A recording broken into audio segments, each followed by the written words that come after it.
आता जळगावकडे वळूया। जळगावमध्ये सुद्धा अनेक भागांमध्ये पावसानं हजेरी लावली। आज 65% पाऊस पडेल असा अंदाज हवामान विभागानं वर्तवलेला आहे। पावसामुळे शेतकऱ्यांना तर दिलासा मिळालाय। पुढचे 3 दिवस जिल्ह्यात मेघगर्जनेसह मुसळधार पाऊस पडेल असा अंदाज वर्तवला गेलाय।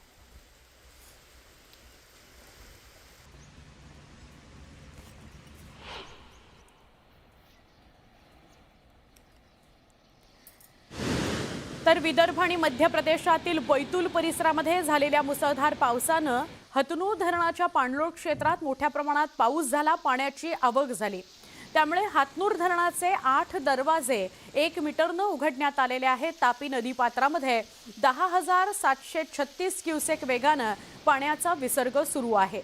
सध्या धरणामध्ये 72.16% जलसाठा उपलब्ध आहे। पावसाचा जोर जर कायम राहिला तर आणखी काही अंशानं दरवाजे उघडावे लागतील आणि पाण्याचा विसर्ग सुरू करावा लागेल।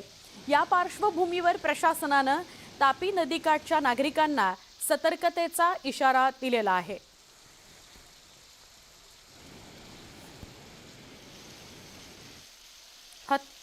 हतनूर धरणाचे 8 दरवाजे उघडलेत।